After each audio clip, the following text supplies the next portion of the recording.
안녕하십니까? 제 이야기를 들어주시는 여러분께 고개 숙여 인사부터 드립니다. 저는 벌써 인생을 60년 이상을 살아온 여자로 제 기구하고 고달픈 인생 이야기 한번 시원하게 털어보고 싶어 이 자리를 빌리게 되었습니다. 인생은 짧게 보면 비극, 길게 보면 희극이라더니 제 인생이 딱 그렇더군요. 항상 내일이 오지 않았으면 했는데 막상 60년을 살아보니 또 다른 모습이더이다.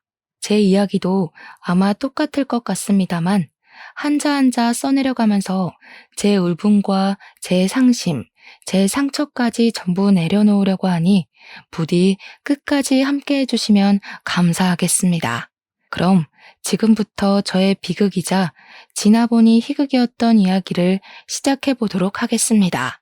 저는 아주 가난한 시골 촌동네, 진짜로 이런데 사람이 살 수 있나 싶을 정도로 낙후된 촌동네에서 태어난 촌년입니다.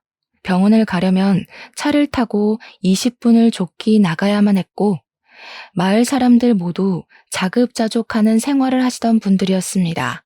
전기는 겨우겨우 들어오게 되었지만 도시가스 같은 건 당연히 상상도 할 수 없는 동네였고 LPG 가스를 쓰고 있었습니다. 그나마 나중 들어 길이 닦여 차도 들어올 수 있으니 전기도 가스도 신식으로 변경이 되었지. 그 전에는 아궁이에 불 피워서 떼고 촛불에 의지하고 그랬습니다. 제가 살던 집만 해도 초가 지붕이 얹어진 그런 곳에서 10대를 보냈으니 말입니다. 요즘은 남아있는 집도 없어서 사진이나 민속박물관 같은 곳에서만 볼 수 있는 지푸라기 엮은 초가집. 저는 정말 어려운 집안에서 자랐습니다. 가난에서 벗어나지 못하는 집안임에도 불구하고 우리 부모는 아이를 줄줄이 낳았고 맞이인 제 밑으로 딸린 동생이 셋이나 있었습니다. 막내 아들을 낳기 위해서 줄줄이 딸을 셋이나 낳았던 것이었습니다. 이름도 어찌나 성의 없이 지었는지 막순이, 순자, 끝순이, 그리고 막내 아들 정우, 이렇게 네 남매가 묵직하게 지냈었습니다.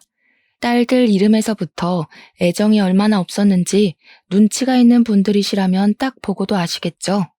막순이는 막 낳은 딸, 순자는 다음이 아들이길 바라는 딸, 끝순이는 이제 진짜 끝이길 바라는 마음에서 지었다고 하시더군요. 딸들이 이름으로 받을 상처는 생각도 하지 않은 채 아들 하시면서 지었다고 자식들을 앉혀놓고 이야기를 하시며 막내 아들이 잘 돼야 집안이 살아나는 거라고 했습니다. 태어났을 때부터 자연적으로 시작된 차별이 나중에 들어서는 얼마나 심해졌을지 상상이나 가겠습니까? 먹는 것도 아까워 죽겠다는 세 딸들은 그저 아들을 키우기 위한 밑거름이 되어줄 인력 그 이상도 이하도 아닌 존재였습니다. 막내 아들이 태어나자마자 저희는 서툰 솜씨로 우는 아이를 달래야 했고 기저귀 하나를 갈지 못한다며 혼이 나야 했습니다. 그때 제 나이가 고작 5살밖에 되지 않았음에도 막내 동생을 보살펴야 한다는 어명을 받든 셈이죠.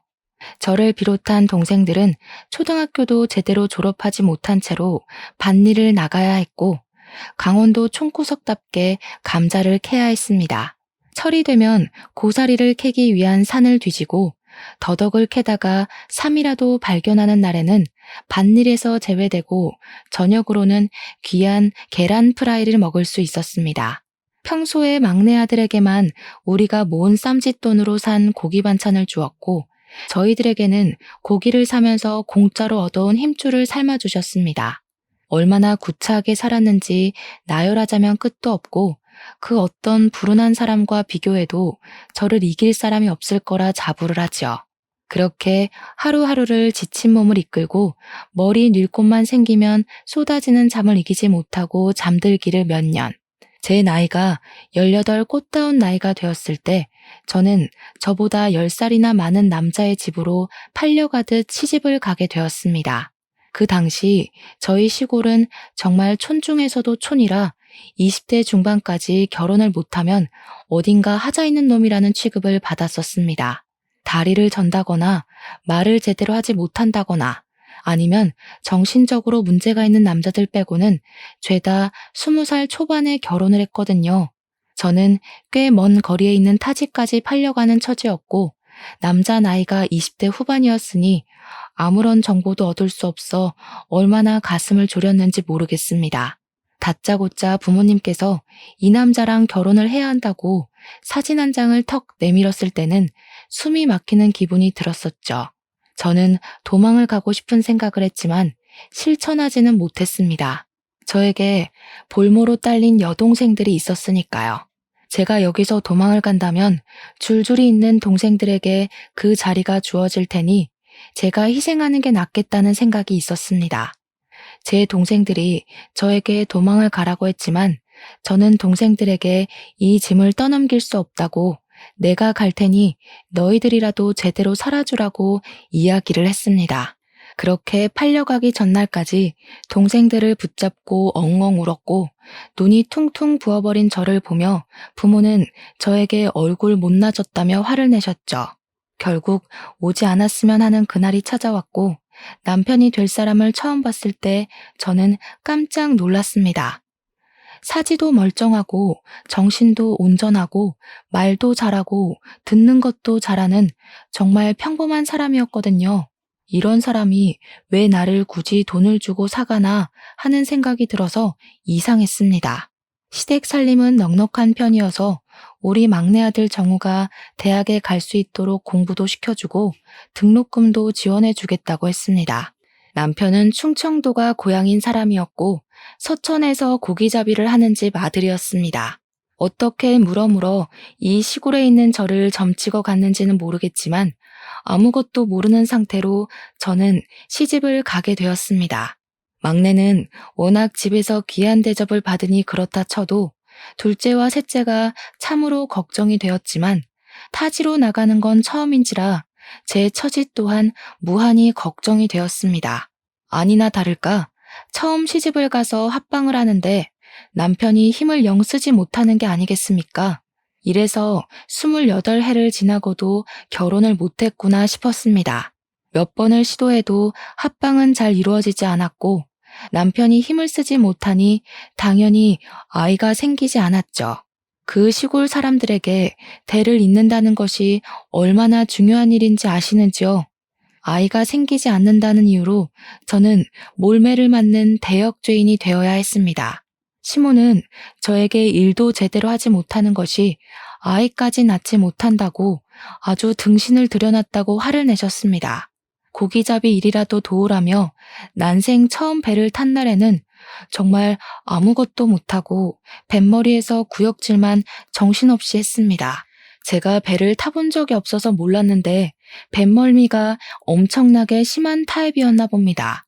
정말 머리가 어지러워 두 다리를 딛고 서 있을 수가 없을 정도로 심하게 멀미를 했습니다. 저는 제 뱃속의 장기까지 토하는 줄 알았습니다. 일을 못하고 배 구석에 앉아 계속 빌빌거리고 있자 시모는 저를 한 대 두 대 손을 올리기 시작했고 나중에는 손만 번쩍 들어도 벌벌 떨게 되는 수준이 되었습니다.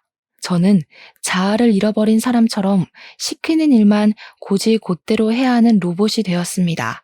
식사를 차리라고 하면 밥을 하느라 정신을 놓고 청소를 하라고 하면 청소를 하고 노예 같은 생활을 하다 도저히 견디지 못하겠다는 마음을 먹게 되었죠.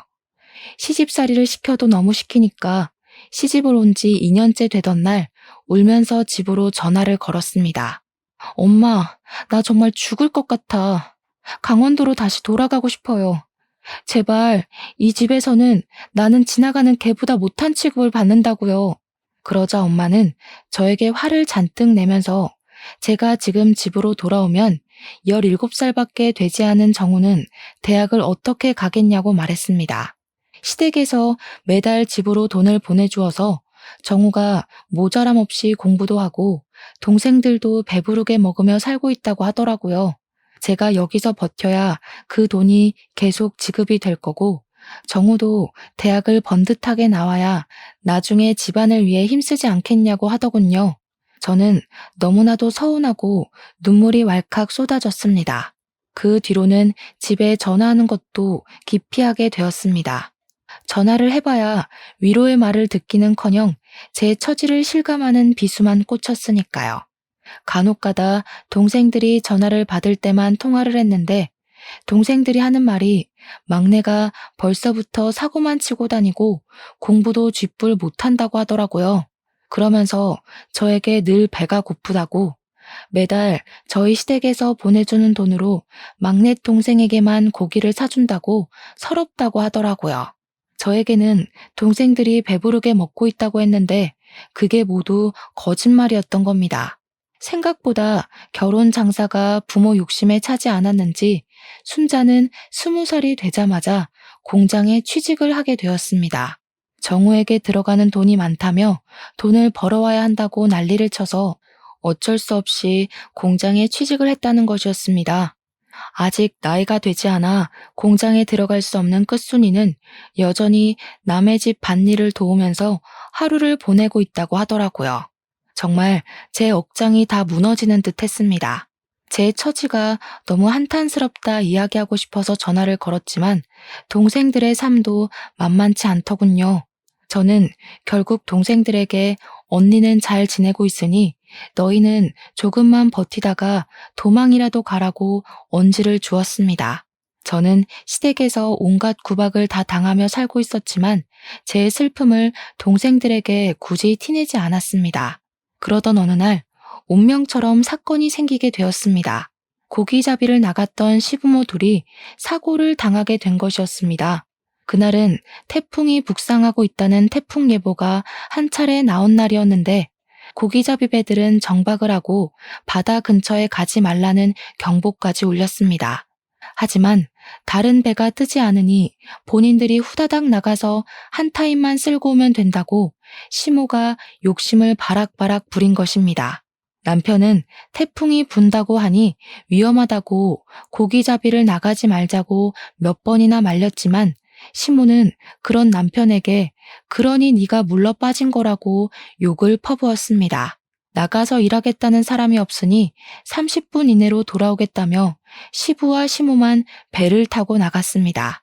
저에게도 같이 가자 몇 번이나 요구를 했지만 남편이 뱃멀미도 심한 사람인데 나가봐야 도움도 안 된다고 해서 저랑 남편만 두고 떠나셨습니다.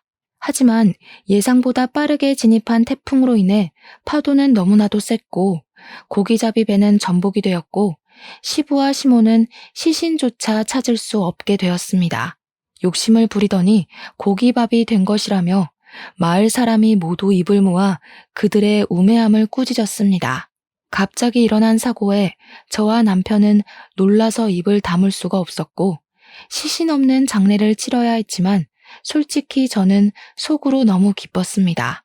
저를 구박하던 두 사람이 한순간에 사라진 것도 그렇고 천벌을 받아 지옥으로 떨어졌을 거라 믿어 의심치 않았거든요. 문제는 장례를 다 치르고 나서 유일한 밥벌이 수단이었던 배가 사라지고 나니 우리 남편이 할 일이 사라진 것입니다. 배를 다시 사자니 그만한 돈이 없었고 당장 다른 일을 알아보자니 남편에게는 할 줄 아는 것이 고기잡이밖에 없었던 거죠. 다른 집 배를 타자니 뱃삭이 적고 이리저리 재고 따지다가 결국에는 동네 어르신의 도움을 받게 되었습니다. 어르신은 수산 경매 쪽에서 오래 터를 잡고 일을 하시던 분이었는데 남편이 전전긍긍하고 있으니 수산 경매일을 해보라 권유해 주셨던 겁니다. 남편은 더 이상 놀고 먹다가는 둘 다 손가락만 빨게 생겼다면서 수산 경매일에 뛰어들었습니다. 남편에게는 수산 경매일이 뱃일보다 훨씬 적성에 잘 맞았는지 아주 빠르게 적응을 해가기 시작했습니다. 저는 그런 남편을 도와서 무슨 일을 하면 좋을까 고민을 하다가 남편의 경매장에서 생선을 싸게 구입해 올 수 있다는 것을 알아차렸습니다. 그러고는 수산 경매장 옆에 있는 시장에서 생선을 싸게 떼와 팔기 시작했습니다. 처음에는 생선 눈깔이 정말 죽기보다 싫었는데 적응해 가니까 점점 괜찮아지더라고요. 그렇게 둘이 살기 시작하면서 서로 의지하게 되고 대화도 많이 늘게 되었습니다. 결혼한 지 몇 년이 지나고 나서야 남편이 생각보다 나쁜 사람이 아니라는 것을 알게 되었습니다. 알고 보니 시부모의 등살에 그동안 기가 죽어서 아무 말도 못하고 순종적으로 살았던 사람이더라고요. 서로에게 있었던 오해가 서서히 풀리면서 저희 사이가 무척이나 좋아지게 되었는데 그 덕인지 결혼한 지 5년 만에서야 아이가 들어섰습니다. 그동안 남편은 정신적인 압박으로 인해 모든 것이 잘 되지 않았다고 했습니다. 시부모가 사라지면서 그런 압박에서 벗어나게 되니 저희도 순조롭게 임신이 되었던 겁니다. 제 나이 23살에 임신을 했고 24살에 떡두꺼비 같은 아들을 낳았는데 남편이 아이를 보자마자 눈물을 뚝뚝 흘리면서 시부모 생각이 절로 난다는 겁니다. 우리 부모님이 이 아이를 봤어야 했는데 하면서 우는데 이상하게 정남이가 뚝뚝 떨어지더라고요. 아무튼 제가 출산했다는 소식에 우리 부모님이 염치도 없이 병원으로 찾아와 주셨고 아주 황당한 소리를 하시더군요. 우리 딸이 죽을 고비를 넘겨가면서 아들을 출산했으니 출산 기념으로 돈 좀 주고 해야 하는 거 아닌가? 대를 이을 아들을 떡하니 낳았는데 한 푼도 안 주면 서운하지 않겠나? 그게 무슨 소리야? 도대체 병원까지 와서 왜 나를 수치스럽게 만드는 거야? 말 맞다나 아들을 낳은 건 난데 돈은 왜 엄마랑 아빠가 챙기겠다는 거예요? 그런 소리 하지 말고 조용히 가세요. 이게 어디 지 부모한테 눈을 바락바락 뜨고 덤벼? 너 낳아준 게 누구야? 나야 나. 나 아니었으면 네가 태어나기나 했겠어? 이런 아들을 낳을 수나 있었겠어? 이게 다 엄마랑 아빠가 너 잘 낳아서 아들도 낳고 한 거 아니야. 돈을 주지 않으면 내 딸이랑 내 딸이 낳은 손주까지 강원도로 데리고 가겠네. 도대체 나한테 왜 그래요? 이제는 내 아이를 볼모로 잡고 돈을 내놓으라고 할 수 있어요? 나한테 해준 게 뭐가 있다고. 내가 아등바등 힘들게 살 때 모른 척 해놓고는 이제 와서 내 딸? 내 손주? 정말 염치가 없어도 너무 없으시다.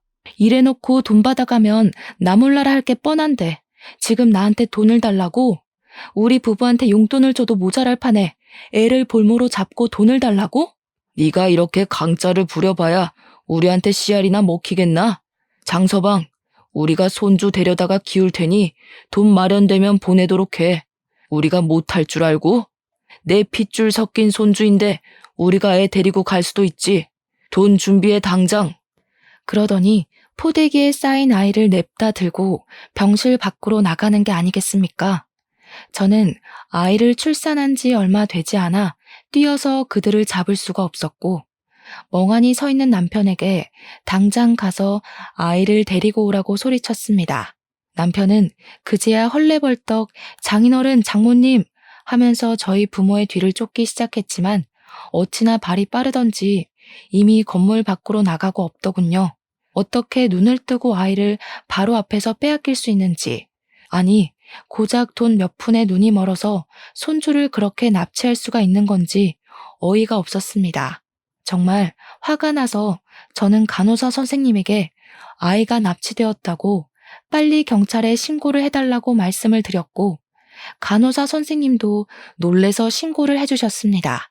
저는 초조하게 남편이 돌아오기만을 기다렸는데 출동한 경찰이 저에게 아주 충격적인 소식을 전해주었습니다.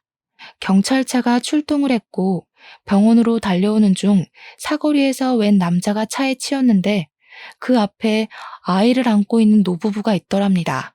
경찰이 왠지 신고 접수가 되었던 아이 납치 사건의 용의자라 생각이 되어서 부모를 경찰차에 태워 경찰서로 데리고 갔다고 했어요. 그러면서 아이를 데리고 왔더라고요. 포대기에 쌓인 아이는 우리 아이가 틀림없었습니다. 그렇다면 차에 치인 남자는 바로 제 남편이지 않겠습니까? 너무 놀라서 차에 치인 남자는 어떻게 되었냐고 물어보니 고개를 푹 숙이더라고요. 남편이 횡단보도 신호가 끝나갈 무렵 납치 용의자를 쫓기 위해 무단 횡단을 하다가 차에 치여서 지금 이 병원 응급실로 이송이 되었지만 사망을 했다고 하는 겁니다. 현장에서 즉사를 한 것 같다고 설명을 하는데 도무지 이게 꿈인지 현실인지 구분이 가질 않더라고요. 몇 번을 경찰을 붙잡고 지금 제 남편이 죽었다는 게 사실이냐고 물었는데 경찰은 계속해서 고개만 푹 숙이고 죄송합니다. 고인의 명복을 빕니다만 반복했습니다. 가족이라는 이유로 우리 부모는 풀려나게 되었고 아무런 처벌도 받지 않았습니다. 남편이 무단 횡단을 하다 사고를 당한 것이므로 남편의 죽음에 대한 죗값은 아무도 치르지 않았습니다. 갓 태어난 아기를 안고 엉금엉금 기어 장례식장을 내내 지키고 있는데 정말 꿈 같아서 눈물 한 방울이 나오지 않더군요. 장례식장에 뻔뻔하게 나타난 부모라는 사람들은 미안하다는 말 한마디 없이 국화꽃 하나 올리고는 사라지더라고요. 정말 천벌받아 마땅한 인간들이라는 생각이 머릿속에서 떠나지 않았습니다. 저는 졸지에 과부가 되고 남편의 장례식을 아픈 몸으로 끝마치게 되었죠. 그래도 최근에는 사이가 참 좋았었는데 참 서글퍼지더군요. 아무리 시집살이를 당하는 동안 제 편 한 번 들어준 적 없는 무심한 놈이었다지만 시부모가 돌아가신 이후에는 사이가 달라져 정이 붙었나 봅니다. 그렇게 원하던 아들까지 낳았는데 우리 아들 커가는 것 한번 지켜보지 못하고 이리 허무하게 떠날 줄 알았겠습니까? 남편을 바다에 뿌려주고 나서야 빈자리가 실감났고 우리 아들을 어떻게 키워야 할지 참으로 막막했습니다. 서러운 와중에 우리 부모가 다시 나타나서는 애까지 데리고 어디 가서 뭐 해 먹고 살 거냐며 본가로 들어오라고 막무가내로 굴었습니다. 저는 아무런 힘이 남아있지 않은 상태였기에 그대로 끌려서 강원도에 틀어박히게 되었죠. 본가에 가서 딱 3일간 죽은 사람처럼 지내고 있으니 저에게 삿대질을 하며 정신 차리라고 돈을 벌어오라고 화를 냈습니다. 갓난아기를 업어 키우기도 모자란 시간에 돈을 벌어오라고 하루 종일 난리를 쳐대니 매일매일 지옥이 따로 없었습니다. 제가 서천에서 지내는 동안 둘째와 셋째마저 팔려가듯 시집을 가게 되었더라고요. 그들에게서 받은 돈으로 막내 아들 정우의 뒷바라지를 하고 있었는데 이놈이 대가리도 나쁜지 대학 시험에서 낙방을 하고 있었습니다. 재수를 한다, 삼수를 한다 하며 집안에 있던 돈은 다 털어가더니 결국에는 계속된 실패에 술독에 빠져 살고 있더라고요. 우리 부모는 그때에도 정신을 차리지 못하고 술을 퍼먹는 아들의 술값을 대주고 있었습니다. 저는 결국 이 집안의 생계를 책임져야만 했고 우리 아들에게 먹일 분유값이 필요했기에 매일같이 밭일을 나가 하루 일당을 벌어오게 되었습니다. 아기가 차라리 조금만 더 컸어도 공장에 취직이라도 할 텐데 아직 너무 아기라 떼어놓고 10시간씩 일을 하는 건 무리였습니다. 그렇게 악착같이 버텨가며 1년을 보내고 우리 아들이 돌이 되었을 무렵 정우는 4번째 대학 입학시험에서 낙방을 했습니다. 그러자 그렇게 믿어 의심치 않던 우리 부모도 정우에게 막말을 쏟아부으며 탓을 하더라고요. 에라이 돌대가리야. 여태까지 너 공부시킨다고 쏟아부은 돈이 얼마인 줄 알아? 그 돈이었으면 우리 아파트 샀다. 다 썩어 빠진 집에 살면서 네 뒷바라지를 그렇게 했으면 떡하니 대학 붙어서 의사가 되어야지. 허구한 날 술만 처먹고 공부는 하지도 않고. 그래서 어떻게 의사가 돼서 우리를 호강시켜줄 셈이냐? 그 말에 동생은 엄청나게 화를 내며 집안을 뒤집어 엎기 시작했습니다. 정말 고래고래 소리를 지르며 집안 집기를 다 던지는 바람에 우리 아기가 깨서 엉엉 울기 시작했죠. 내가 언제 의사가 되겠다고 했어? 그게 다 엄마 아빠 욕심이었지. 나는 그냥 대충 살다 대충 죽으려고 했다고. 그리고 술값 대준 게 언젠데? 언제는 나보고 스트레스 풀 겸 술이나 마시라더니 왜 이제 와서 딴소리야? 내가 언제 의사 한다고 했어? 그리고 애새끼는 왜 이렇게 울어대는 거야? 정신 사납게. 이딴 집구석에서 공부를 하라고? 퍽이나 되겠다.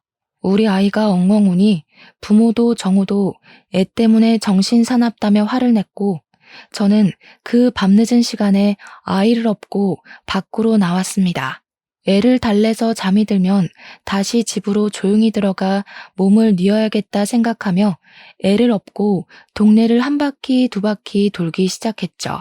자꾸만 히끗히끗하며 우는 아들 녀석 때문에 저는 2시간 동안 쉬지 않고 마을을 걸으며 돌아다녀야 했어요. 겨우겨우 잠이 든 기색이 보이자 집으로 슬슬 걸어가고 있는데 웅성웅성 사람들이 몰려드는 소리가 들려서 뭔가 싶었죠. 그런데 글쎄 낡은 나무에 지푸라기가 얹어져 있던 썩어 빠진 우리 집이 활활 불타고 있는 게 아니겠습니까? 저는 너무 놀라서 아이를 업고 있다는 것도 까먹고 다리에 힘이 풀려 그 자리에 주저앉고 말았습니다. 총구석에서도 아주 구석진 곳에 덜렁 있던 집이라 다른 집에는 피해가 가지 않았지만 그만큼 소방차가 들어오는데 시간이 오래 걸렸습니다. 겨우겨우 불을 끄고 소방관들이 들어가서 사상자가 있나 살피고 있는데 글쎄 불에 탄 시신 3구가 나왔다는 겁니다. 불에 새카맣게 타버려서 신원 확인을 하려면 오래 걸릴 것 같다고 하는데 제가 우리 부모와 막내 동생 같다는 이야기를 했습니다. 그러자 주변에서도 너도 나도 증언이 이어지기 시작했습니다. 다 깨부수는 소리가 났다. 너 죽고 나 죽자 하는 소리를 들었다. 하도 시끄러워서 찾아오니 불이 났더라. 원래 저 집 아들이 술 먹으면 개가 되는데 오늘 저녁쯤에 술병 4-5개 들고 집에 가는 걸 봤다. 지 부모 맨날 죽이겠다고 협박도 했잖아 하는 증언들이요. 늦은 밤이라 조용한 산골 마을에 모든 소리가 울려 퍼졌나 보더라고요. 저는 참고인 자격으로 경찰서에 가서 조사를 받게 되었습니다. 내내 밭일을 하고 잠도 제대로 자지 못해 꾸벅꾸벅 졸면서 조사를 받는데 있는 그대로 전부 이야기를 했죠. 동생이랑 부모가 다투는 소리에 애가 깨는 바람에 어쩔 수 없이 다시 재우려고 밖으로 나왔다고요. 처음에는 제가 나가고 얼마 있지 않아 사고가 나서 그런지 저도 용의자로 올라갔었는데 제가 애를 안고 마을을 내내 돌았고 딱히 협의점을 찾을 수 없는지 풀어주더라고요. 저는 모든 게 까맣게 타버린 집으로 돌아가 아무것도 건지지 못하고 오갈 곳 없는 신세가 되었습니다. 그러던 도중 남편이랑 저랑 살던 전셋집이 생각이 났습니다. 부랴부랴 부모 손에 이끌려 강원도로 오느라 짐도 빼지 못하고 전세 기간도 남아있던 그 집 말입니다. 전셋집에 찾아갔더니 다행히도 집주인분께서 다음 달에 전세가 만료된다고 하시면서 재계약을 할 거냐고 저에게 물어보시더라고요.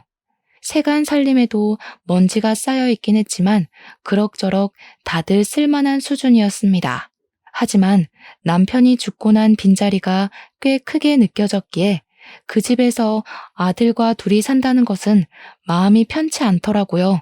전세를 연장하지 않기로 했고 저는 그 돈으로 아들과 둘이 살만한 적당한 집을 구할 수 있었습니다. 은행에 가서 이것저것 정리하고 이사 준비를 다 한 뒤 아들과 새 집에 들어가서 어떻게 살아야 하나, 뭘 해야 하나 막막해하던 순간 모르는 번호로 전화가 걸려오더군요. 우리 부모의 사망보험금을 수령하라는 전화였습니다. 수익자가 막내 동생 이름으로 되어 있었는데 막내 동생까지 같이 하늘로 가버렸으니 남은 가족이 수령을 해야 한다는 이야기를 들었습니다. 저는 시집간 2 동생들과도 겨우겨우 연락이 닿았고 부모님의 사망보험금을 수령해서 동생들과 정확히 3등분으로 나눴습니다. 그렇게 나누고 나니 수중에 3천만 원 정도 되는 거액이 생기더라고요. 처음부터 끝까지 도움이 안 된 부모였지만 죽고 나서 돈이라도 챙겨주니 감사하더군요. 동생들과 돈을 나누며 우리 부모는 천벌 받은 거라고 아들이랑 같이 하늘나라에 가서 오순도순 살라며 낄낄거리고 헤어졌습니다. 그렇게 예상하지 못했던 보험금을 수령하고 나니 우리 남편의 사망보험금은 없었나? 하는 생각이 들어서 이리저리 보험회사를 돌며 알아보게 되었습니다. 그런데 글쎄 우리 남편의 사망보험금은 물론이거니와 시부모의 사망보험금에 배에 들어있던 보험까지 있었던 게 아니겠습니까? 저는 순식간에 목돈이 생겨버렸고 아들을 키우는데 부족함이 없는 재산이 생기게 되었습니다. 저를 괴롭히던 모든 것들에게서 불을 얻게 되고 이게 꿈인지 생시인지 통장에 찍힌 돈을 보면서 눈만 껌뻑거렸습니다. 저는 이 돈을 허튼 데 쓰지 않고 아들을 위해서 쓰기로 결심을 했습니다. 그 뒤로 저는 서천에 완전히 자리를 잡고는 할 줄 아는 일이 생선 손질을 해서 파는 일이었기에 그 일에 집중을 하며 살았습니다. 그런데 이상하게 수산시장에서 같이 생선을 파는 상인들이 저를 하나둘 피하는 듯한 느낌이 들었습니다. 처음에는 제가 다시 돌아와 자리를 잡기 전이라 경쟁 상대로 봐서 그런가 보다 하고 넘겼는데 시간이 지날수록 따돌림이 심해지는 것 같았습니다. 알고 보니 상인들 사이에서 제 팔자가 드세도 너무나도 드센 여자라고 소문이 퍼지기 시작해서 저를 피해 다녔다는 걸 알게 되었습니다. 저 여자 말이야. 생긴 건 조용조용하게 생겨서 팔자가 드세도 굉장하게 드세다면서 시부모도 죽고 남편도 사고로 가버리고 거기다가 지 부모의 동생까지 불타 죽었다던데? 그러니까 말이야. 시부모는 물에 빠져 죽고 남편은 교통사고로 죽어 지 부모는 불타 죽어. 아주 삼박자 제대로지 뭐야? 저렇게 기구하고 드센 팔자랑은 가까이 가면 기빨려서 안 되는 거 알지? 또 어찌 알아? 우리까지 큰일 날지. 그런 이야기가 돌고 돌아 결국에는 제 귀에까지 들어오게 된 것이었습니다. 저는 제 아들을 데리고 생선 장사를 하고 있었는데 우리 아들이 그 말을 들을까 무섭기도 하고 화도 나고 했습니다. 결국에는 저를 앞에 두고서 속닥속닥 들리게 말을 하는 상인들에게 버럭 화를 냈습니다. 나에 대한 뒷말을 왜 그렇게들 하고 다니는 겁니까? 누가 들으면 제가 물에 빠뜨리고 사고 내고 불 지른 줄 알겠소. 저는 그때부터 아들을 지켜내겠다는 엄마의 마음으로 상인들을 피하지 않고 맞서 싸우기 시작했습니다. 그들은 무리지어 다녔고 저는 혼자 싸워야 했기에 자연스럽게 저는 수산시장에 고립된 여자가 되어버렸습니다. 저에게 손가락질을 하며 저렇게 기가 세니 주위에 나만 아는 사람이 없다고 하더라고요. 무슨 소리까지 들었는지 아십니까? 다들 그렇게 죽었으니 이제 하나 남은 자기 아들은 목매고 죽겠네 하더라고요. 그 말을 듣고 참을 수 있는 엄마가 있을까요? 아니, 참으면 그게 병신이지 사람이겠습니까? 저는 그 말을 한 상인에게 생선 내장을 던지면서 바락바락 화를 냈습니다. 그러고는 더 이상 이런 모욕을 견디며 일을 할 자신이 없어서 가게를 접어버렸습니다. 그 뒤로는 서천 어디를 가도 저를 손가락질한다는 듯한 기분이 들어서 아들을 데리고 머나먼 부산으로 이사를 오게 되었습니다. 그렇게 부산에 정착을 하고 20년이 넘는 세월을 보냈고 아들은 당당하게 부산에 있는 회사에 취업까지 하게 되었습니다. 저는 부산에서 작은 국밥집을 차려서 장사를 하고 있었습니다. 아들은 부산에 있는 대기업 공장에서 일을 하고 있었고요. 우리 모자가 살기에 모자람이 없었고 아들이 장가만 가주면 제 인생의 큰일은 모두 치르는 거구나 하고 생각을 하고 있었죠. 저의 노후는 돌아가서 시부모와 부모, 남편의 보험금으로 전부 준비를 마친 뒤였으니까요. 그러던 어느 날 우리 국밥집에 정말 꾀지지한 여자가 들어와서는 꼬깃꼬깃 2,000원을 내밀고 공깃밥 한 개에 국물 1,000원어치만 주면 안 되겠냐고 하더라고요. 행색이 거지 같아 보였는데 거지라고 하기엔 너무 젊은 여자라 좀 이상하긴 했습니다. 여자가 불쌍하고 애처로워 보이니 제 젊은 시절 고생했던 기억이 문득 떠오르더라고요. 저는 원래 제가 가장 불쌍하고 불우한 사람이라 생각하며 살았기에 그런 사람들을 봐도 도우려는 마음을 가지지 않았습니다.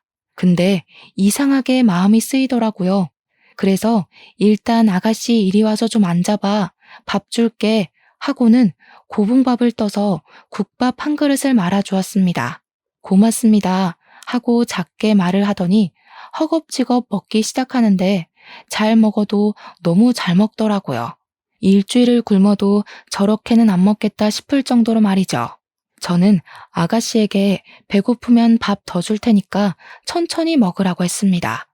그러니 제 눈치를 힐끗 보면서 천천히 밥을 먹기 시작하는데 어딘가에 쫓기는 사람처럼 보여 마음이 아팠습니다. 밥을 다 먹고 나더니 2,000원을 내밀면서 잘 먹었습니다 하더라고요. 그런데 다 구겨진 그 2,000원이 전 재산으로 보였는데 제가 어떻게 그 돈을 받을 수가 있겠습니까? 저는 그 돈을 다시 아가씨 주머니에 넣어주면서 됐다고 사정이 딱해 보여서 밥 한 그릇 말아준 거라고 했습니다. 그러니까 그 아가씨가 갑자기 눈물을 뚝뚝 흘리면서 나중에 꼭 갚겠다고 정말 감사하다고 하는 겁니다. 순간 느낌이 싹 들어오는데 이상하게 이대로 그냥 보내면 안 될 것 같더라고요. 아가씨, 혹시 어디 일할 곳 있어? 아니요. 그러면 혹시 우리 가게에 직원 하나 구해보려고 하는데 아가씨가 일해볼래? 내가 월급은 많이 못 줘도 밥은 꼬박꼬박 줄 수 있어. 당장 어디 일할 데 없고 갈 데 없으면 우리 가게에서 한번 일해봐. 그러니까 조심스럽게 정말 자기가 이곳에서 일을 해도 되겠냐고 묻더라고요. 당연히 된다고 마침 잘 됐다고 했습니다. 그러고는 그 아가씨 손에 5,000원을 쥐어주면서 그 꼴로는 왔던 손님도 나가게 생겼으니 일단 목욕탕에 가서 씻고 오라고 했습니다. 5,000원을 들고 도망을 간다면 그냥 거지한테 적선한 셈 치자 하고 마음을 먹었는데 한 3시간이 지나니까 뽀얗게 씻고 나타났더라고요. 하지만 갈아입을 옷이 없었는지 그 더러운 옷을 그대로 입고 온 게 아니겠습니까? 내가 여벌옷이라도 챙겨줬어야 했는데 정신이 없었네. 저희 가게에는 제가 아침부터 일찍 나와 육수를 우려내고 쉴 공간이 필요해서 마련해둔 작은 쪽방이 하나 있었습니다. 거기에 옷까지 몇 벌을 두고 땀이 나면 갈아입고 했었는데 그 옷이 생각이 나서 아가씨에게 하나 건네주었죠. 제가 입던 옷이라 조금 촌스럽긴 했어도 워낙 곱게 생긴 아가씨라 그런지 그럭저럭 잘 어울리더라고요. 저에게 친절을 베풀어 주셔서 감사하다고 하는데 다른 건 몰라도 심성은 참 고운 것 같았습니다. 그게 인연이 되어 우리 가게에서 쭉 일을 하게 되었고 오갈 데가 없는 상황인 것을 알게 되어 제 가게 쪽방에서 지내며 일을 하게 도와주었습니다. 그렇게 한 3개월을 같이 손발을 맞춰보니 일도 잘하고 손도 야무지고 눈치도 빠르더라고요. 근데 아가씨는 부모는 어디 가고 혼자 그 꼴로 돌아다니게 된 거야? 태어났을 때부터 어머니는 안 계셨고요. 아버지와 둘이 살았는데 아버지께서 사업에 실패하시고 도박 중독자가 되셨어요. 도박 자금이 부족해지자 결국에는 사채를 빌려다가 쓰셨고 사채업자를 피해서 혼자 도망을 치게 되었어요. 제가 집에 있었는데 저를 납치해서 술집에 팔아버리겠다, 장기를 팔아버리겠다 하는 이야기를 듣게 되었거든요. 아이고, 고생 많았네. 그러면 사채업자는 따돌린 거야? 납치를 당했었는데 죽기 살기로 달리는 차에서 뛰어내려서 밤이고 낮이고 노숙을 하며 여기까지 도망쳐 오게 됐어요. 제 고향이 원래 경주였거든요. 일단은 여기까지 숨어들었으니 못 찾을 것 같긴 해요. 그 사정을 전부 듣는데 우리 부모 생각이 나면서 속이 터지더라고요. 저는 어떻게든 아가씨에게 도움을 주고 싶어서 우리 국밥집 단골 변호사한테 물어보니까 그런 빚은 상속을 포기하면 된다고 하더라고요. 원래 부모의 빚을 자식이 갚을 의무가 없다고 하길래 저희는 당당하게 나가기로 했습니다. 며칠의 시간이 더 흐르고 우리 아들이 평일에 연차를 냈다고 하면서 배가 고프다며 국밥집에 찾아왔다가 일을 하는 아가씨를 보고 한눈에 반하게 된 것입니다. 이놈의 자식이 제가 도와주라 할 때는 피곤해서 못하겠다고 한 번을 안 오더니만 퇴근하면 와서 설거지를 돕질 않나 스스로 나서서 바닥 청소를 하질 않나 아주 계산대 앞에 서서 아가씨가 일하는 걸 빤히 지켜보고 있더라고요. 제가 봤을 때는 아주 생쇼였죠. 제가 기가 차서 제가 가게 문을 닫으면 아가씨가 쪽방에서 잠을 자니 밖에 걸쇠는 따로 닫지 않았어요. 혹시 아가씨가 밖에 나가야 할 일이 생길지 모르니까요. 집에 가자고 아들을 불러내니 가게에서 한잔하면 안 되냐고 슬쩍 눈치를 보길래 혀를 끌끌 찼죠. 아가씨 같이 한잔하자 하면서 셋이 술판을 벌였는데 뭐가 그리 궁금한 게 많은지 아들이 아가씨한테 이거저거 막 물어보더라고요. 부담스러울 수도 있을 텐데 했는데 아가씨도 우리 아들한테 관심이 있긴 한 건지 곧잘 대답을 하더라고요. 늙은이가 빠져줘야 할 일이 생겨도 생기겠다 싶어서 너네 둘이 마실 만큼 잘 마시고 문단속 잘하고 내일 보자 하고는 집으로 돌아왔습니다. 근데 참 일은 예상치 못할 때 터지더라고요. 몇 개월간 아가씨를 추적했던 사채업자가 가게를 어찌 찾았는지 그날 딱 들이닥친 겁니다. 제가 돌아온 줄 알고 아들이 문을 열었는데 사채업자가 떡하니 들어와서는 아가씨를 끌고 가려고 한 거죠. 막으려던 아들이 밀려서 넘어졌고 벽에 부딪히면서 글쎄 가벼운 뇌진탕 증세가 찾아온 겁니다. 건너편에서 24시간 국수 장사를 하던 국수집에서 바로 경찰에 신고를 해줬고 근처에 있던 경찰이 바로 출동을 해서 다행히 현장에서 바로 사채업자가 체포되었습니다. 아가씨가 끌려가지 않겠다고 길거리에서 내내 반항을 한 덕에 시간을 끌었던 덕에 경찰이 출동할 때까지 버틸 수 있었던 거였습니다. 제가 자다가 연락을 받고 벌떡 일어나서 경찰서에 갔더니 아가씨 얼굴이 아주 말이 아니더군요. 놀래서 바로 밤늦은 시간인데도 불구하고 단골 변호사에게 전화를 걸었고 아침이 밝자마자 경찰서에 와서 일을 해결해 주시기로 했습니다. 저는 아들이 실려갔다는 병원으로 자리를 옮겼고 처치를 다 받은 아들이 자기는 멀쩡하다고 하더라고요. 가벼운 뇌진탕이라 며칠 머리가 울릴 수는 있는데 다른 곳에 이상은 없다고 퇴원해도 된다고 하길래 아들과 집으로 돌아왔습니다. 우리 아들까지 잘못됐으면 정말 상상도 하고 싶지 않았습니다. 아들이랑 같이 경찰서에 가니 사건 조사가 거의 끝난 것 같더라고요. 사채업자는 불법적인 일을 수도 없이 벌인 나쁜 놈이었고 심지어 아가씨네 아버지까지 볼모로 잡고 있었습니다. 합의할 거냐고 묻는데 법대로 처리해달라고 강경하게 대응을 했습니다. 나중에 그 아버지란 작자도 풀려나서 아가씨를 염치도 없게 찾아왔는데 아가씨가 아주 강경하게 말을 하더라고요. 당신을 가족이라고 생각하지 않기로 했어요. 저는 도대체 무슨 죄가 있어서 이런 일을 당해야 해요? 계속해서 도박을 하던 술을 마시던 이제 우리는 남처럼 지내요. 연락도 하지 마시고 조용히 살다 조용히 죽으시라고요. 저한테 피해 오지 않게 해주시고 앞으로 절대로 저 찾아오지 마세요.